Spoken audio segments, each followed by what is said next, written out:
encore, je ne sais pas si vous avez eu l'information, notre avocat, maître Yacine Bouzrou, a fait une contre-expertise qui est sortie il y a moins d'une heure. Une expertise qui vient démonter l'expertise que les juges ont sorti le 2 juin.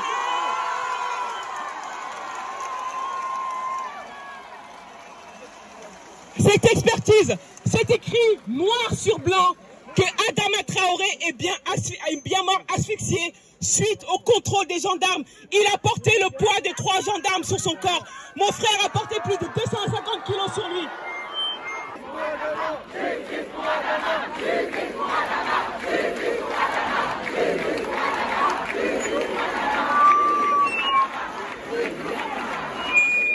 Et quand on demande justice pour mon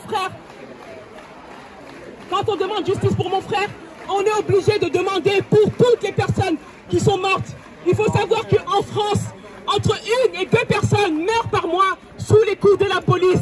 Il y a énormément de morts qu'on n'entend pas, qui passent en silence. Nous avons énormément de familles qui se battent matin, midi et soir et qui ont laissé leur vie de côté juste pour s'occuper de leur famille. Nous avons des familles qui sont là, on leur donnera la parole, mais c'est un combat. Aujourd'hui, on dit Adama Traoré, mais il faut savoir que quand on se bat pour tous les Adama Traoré.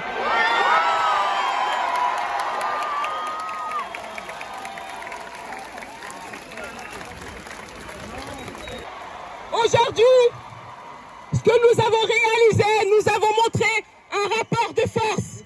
Nous avons montré qu'on pouvait le faire. Aujourd'hui, nous sommes tous là dans la rue. Et c'est que le début.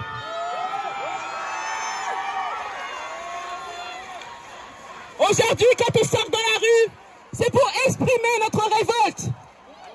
Aujourd'hui, ce n'est plus le combat que de la famille Traoré. C'est votre combat à vous tous.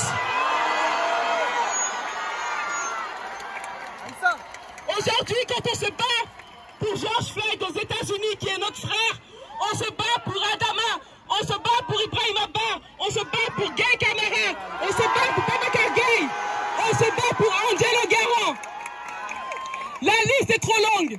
Ce qui se passe aux États-Unis a mis aujourd'hui en lumière ce qui se passe en France. Aujourd'hui, vous devez être le porte-voix. Vous devez être le porte-voix, on doit être le porte-voix de ce qui se passe en France. On doit tirer le rideau sur le racisme qui se passe ici en France, sur les personnes racisées. Aujourd'hui, nous avons une policière qui est dans l'impunité totale, qui est aujourd'hui, nous avons une policière qui se considère, une police qui se considère comme une mafia dans la France entière. Elle fait ce qu'elle veut, il n'y a aucune impunité.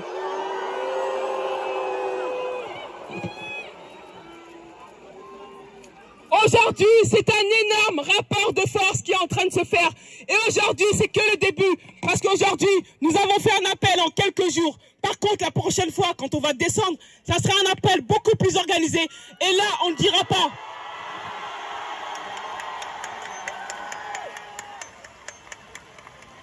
On remercie toutes les personnes qui sont là aujourd'hui. Aujourd'hui, je le redis encore, votre nom est rentré dans l'histoire. Toutes les personnes qui sont là aujourd'hui, vous êtes rentrés dans l'histoire. Vous pourrez dire que vous avez participé à un mouvement. Vous pourrez dire que vous avez participé à un renversement.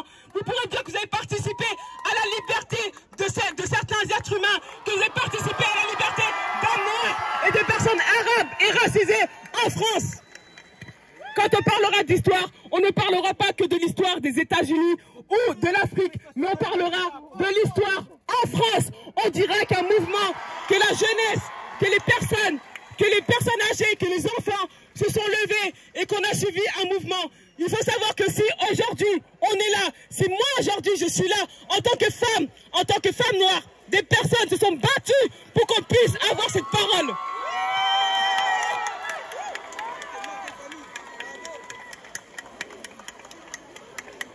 Donc dites-vous bien, aujourd'hui c'est un combat qu'on doit emporter. Peu importe d'où tu viens, peu importe ta couleur de peau, peu importe ta religion, peu importe ton appartenance sexuelle, si tu ne dois pas rester spectateur face à l'injustice, face au meurtre, face à l'impunité policière. Et aujourd'hui, ce rapport de force, il est puissant. Ce rapport de force, il est là.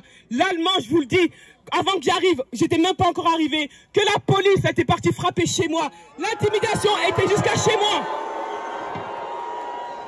En France, quand on veut demander la liberté d'expression, il faut savoir que la liberté d'expression n'appartient pas à tout le monde. Quand on demande la liberté d'expression, on va frapper à la porte de Assa Traoré pour l'intimider et avec des policiers en disant on est venu la chercher. Mais le message il est clair, on leur a dit qu'on était ici sur le parvis du tribunal du 17e arrondissement, que j'étais là, que je les attendais. S'ils avaient une convocation, une arrestation à faire, il fallait qu'ils viennent la faire ici, publiquement, devant tout le monde. Quand on fait ce rassemblement, aujourd'hui, c'est pour dénoncer. Aujourd'hui, quand on sort dans la rue, on entend dire, oui, ils viennent casser. On ne vient pas casser, on vient juste exprimer notre révolte. La révolte est un droit.